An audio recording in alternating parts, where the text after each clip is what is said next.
திராவிட channel நேயர்களுக்கு வணக்கம். மனிதகுல வரலாறை பேசி வருகிறோம். நான் உங்கள் CKM.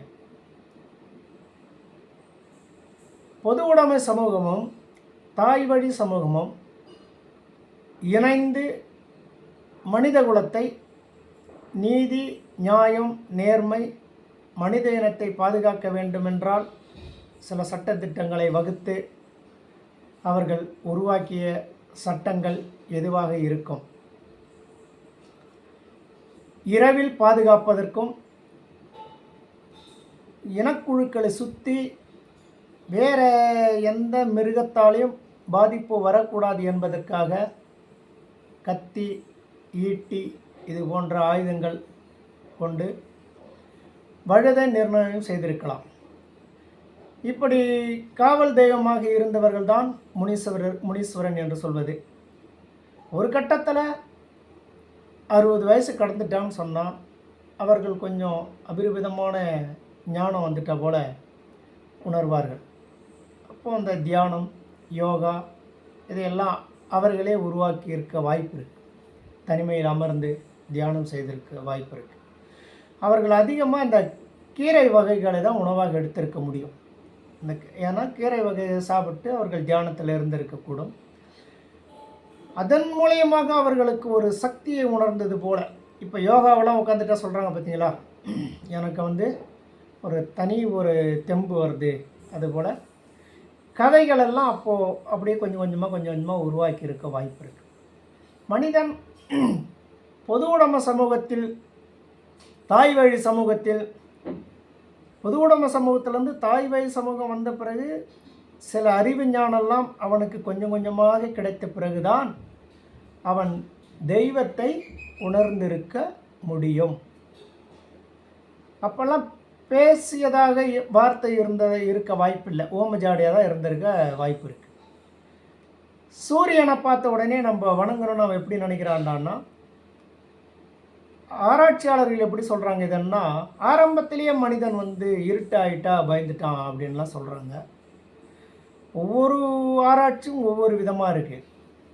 மனிதனுக்கு அப்போவே சூரியன் தான் கடவுள் அப்படின்ற அபரிவிதமான வளர்ச்சி அவனுக்கு வந்து விட்டதா என்றால் நமக்கு அதில் கொஞ்சம் சந்தேகம் இருக்குது.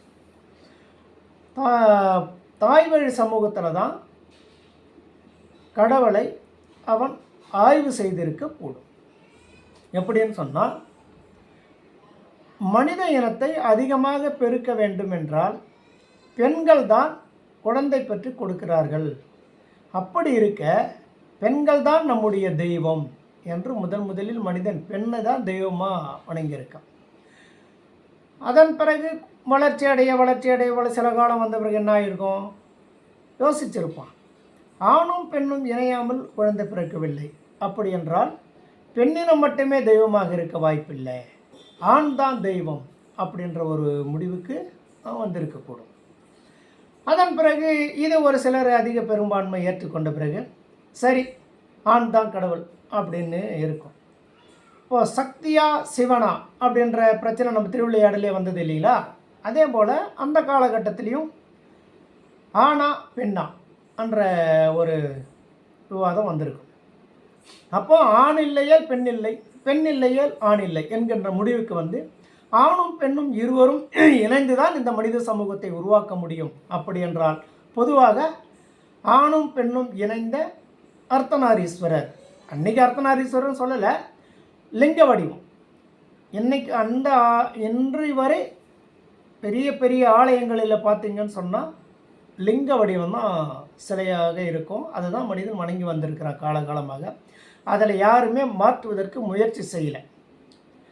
உலகம் முழுவதுமானு கேட்டால் இல்லை, நம்மளுடைய ஆசிய கண்டம் தென்னிந்தியா மட்டும் கிடையாது, இந்தியா முழுவதும். இந்தியா இன்னும் பார்த்திங்கன்னு சொன்னால் அது எந்த அளவுக்கு விரிவடைஞ்சிருக்குன்னு தெரியல.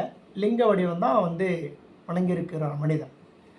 இங்கேருந்து குழுக்களாக பிரிந்து சிறு குழுக்களாக நம்ம இன்னும் கொஞ்சம் தூரம் உணவு கிடைக்கும்னு இப்படி ஒரு 1000 பேர் 500 பேர் மொத்தமாக வேறு இடம்பெயர்ந்து கிராமங்களை உருவாக்கி இருக்கக்கூடும். ஆனால் கலாச்சாரம் என்பது இப்படி தான் போயிருக்கும். அப்போ அறிவு வளர வளர வளர மனிதன் ஒரு நிலையான இடத்துல இல்லை. இதுதான் சரி அப்படின்ற எந்த முடிவுமே எந்த இடத்துலையுமே கிடையாது. எல்லாமே மாறிட்டு தான் வருது. இப்போ இந்த பதிவு பேசிகிட்டு இருக்கிற வரைக்கும் ஆதி மனிதன் வணங்கிய கடவுளை இப்போ இது பேசுகிறோமே தவிர 200 அடி 300 அடி சிலை வைத்தா அதை போய் வணங்க தான் நம்ம மனிதன் தயாராக இருக்கிறான். நமக்கு ஒரு கேள்வி இருக்கு. மனிதன் கடவுள் தன்னை போல தான் இருப்பாருன்னு நினைக்கிறது இயல்பு.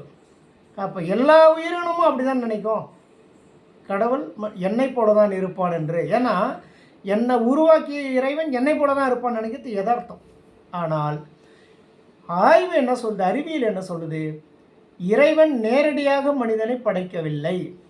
பஞ்சபூதங்களின் இதுக்கு ஒரு உதாரணம் என்ன சொல்கிறாங்கன்னா, புழுக்களை இறைவன் எங்கிருந்து படைக்கிறான் அப்படின்னு பார்த்தோம்னா, இறைவன் படைக்கிறான் என்பதில்லை.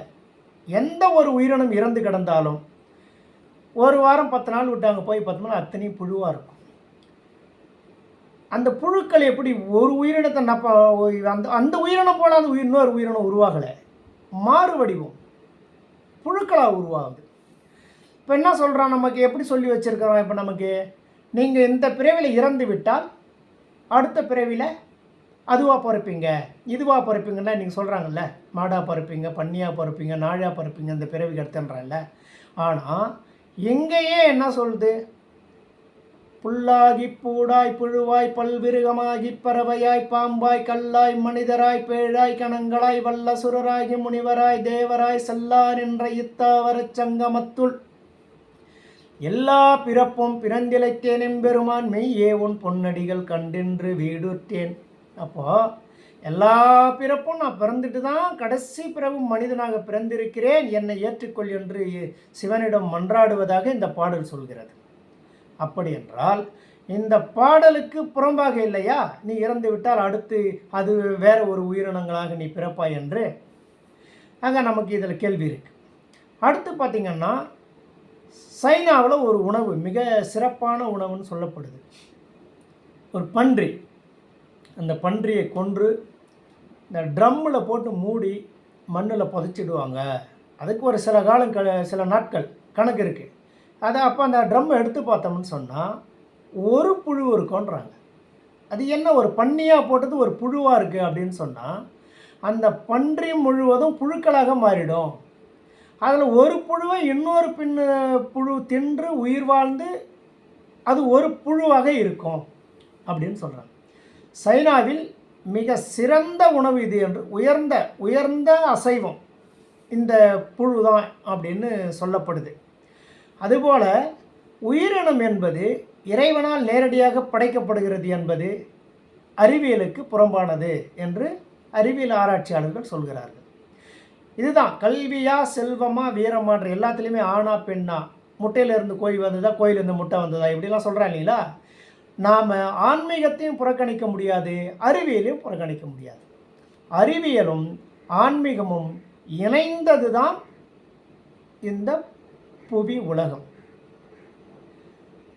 அப்படி இரண்டுக்கும் ஒன்று நம்ம ஒரு கயிறை கொடுத்து இது ஆன்மீகமாக அறிவியலான்னு 2 பக்கம் வலிச்சோம்னு சொன்னால் கயிறு தான் அறுபடுமே தவிர ஒரு கருத்தை யாரும் ஏற்க முடியாது. ஆகையினால ஆன்மீகத்தை வீட்டில் வை, அறிவியலை வெளியில் பேசு, அஞ்ஞானத்தை உள்ளே வை, விஞ்ஞானத்தை வெளியே வை. இப்போ வீட்டுக்குள்ளே ஒரு பக்திக்காக தாய் தந்தையை வணங்குவது, முன்னோர்களை வணங்குவது, அம்மன் வழிபாடு செய்வது, இப்படி நம்மளுடைய உந்து சக்திக்காக ஏதேனும் ஒரு இறைவனை வணங்குவது, அது வீட்டுக்குள்ளே வச்சுக்கோங்க. வெளியே வரும்போது அறிவியல் சமூகமாக வாங்க என்பது தான் சிறப்பாக இருக்கும் என்பது நம்முடைய பார்வை. அடுத்து பார்த்தோம்னு சொன்னால், தாய் வழி சமூகத்தில் இந்த பெண்கள்லாம் விவசாயம் பண்ணுறாங்க, ஆண்கள் வேட்டைக்கு போகணும், அந்தந்த வயதுக்கு ஏற்றாற்போல் ஆளுக்கு வேலை பிரிவினை இருக்கே தவிர ஜாதி என்பது கிடையாது. ஆதி மனிதன் வாழ்க்கையில் மதம் என்பது கிடையாது. உணர்வு சென்ற இடமெல்லாம் ஊன்று செல்லக்கூடிய குரங்கினம் நாங்களடா என்று ராமாயணத்தில் பேசிய வசனம் வருது இல்லைங்களா. அதுபோல் மனம் போன போக்கில் தான் மனிதன் சிந்திச்சான். அடுத்து என்ன அந்த ஆழ்வு கண்டுபிடிக்க போன மரத்தின் மீதே அவன் கூண்டு கட்டி இருக்க வாய்ப்பு இருக்குது. இந்த குருவியெல்லாம் மரத்தில் கூண்டு கட்டுற மாதிரி நம்மளும் ஒரு பாதுகாப்பாக இருக்கணும்னா மரத்தை இப்போ விவசாயிங்களாம் என்ன செய்கிறாங்க, நிலத்தில் மரம் இருந்தால் மரத்து மேலே ஒரு வீடு மாதிரி அமைச்சிருவாங்க. பர்ண வீடுன்னு சொல்லுவாங்க அதை கிராமத்துங்களில். அதுபோல் மரத்தின் மீது தனக்கு ஒரு பாதுகாப்பு வளையத்தை உருவாக்கி அதில் மனிதன் உறங்கி இருக்கலாம். இப்படி பலவிதமான ஆராய்ச்சி கண்டுபிடிச்சிருக்காங்க. மலையை குடைந்து மலை குகைக்குள் தன்னை பாதுகாத்திருக்கலாம், பூமிக்கு அடியில் பாதுகாத்திருக்கலாம் சுரங்கம் அமைத்து. இது போன்ற எப்படியெல்லாம் தனக்கு பாதுகாப்போ இதையெல்லாம் உருவாக்கிட்டே போயிருக்க வாய்ப்பு இருக்குது. ஆனால் மருத்துவத்தையும் அப்போ ஆய்வு செஞ்சுருக்கக்கூடும். இப்போ போல் அப்போ கிடையாது. இப்போ சித்த மருத்துவம்னு சொல்கிறோம் பார்த்தீங்களா, அந்த சித்த மருத்துவங்களை இந்த எந்தெந்த மூலிகை சாப்பிட்டா காய்ச்சல் போகும் அல்லது பேதி உடல் உபவாதை இதற்கெல்லாம் அந்த மூலிகையை பயன்படுத்தியிருக்க வாய்ப்பு இருக்குது. அந்த குழுக்களாக இணைந்து அவர்கள் மருத்துவத்தை ஆய்வு பண்ணுறது வேலை பிரிவினையில். இப்படி ஒவ்வொருவருக்கும் ஒரு வேலையை உருவாக்கி அந்த மனித சமூகத்தை தாய் வழி சமூகமும் பொது உடைமை சமூகம் இருவரும் சேர்ந்தே பாதுகாத்து வந்திருக்கிறார்கள். அன்றைய நிலையில் பஞ்சபூதங்கள் பொதுவாகத்தான் இருந்தது. பூமி பொதுவாக இருந்தது, ஆகாயம் பொதுவாக இருந்தது, நீர் பொதுவாக இருந்தது, நெருப்பு பொதுவாக இருந்தது, காற்று பொதுவாக இருந்தது. இந்த 5 பஞ்சபூதங்களும் பொதுவாக இருந்தது. மனித சமூகம் ஆரோக்கியமாக உடல் ஆரோக்கியத்துடன் வளர்ந்து வந்திருக்க வாய்ப்பு இருக்குது. அடுத்த பதிவில் சந்திப்போம். நன்றி, வணக்கம்.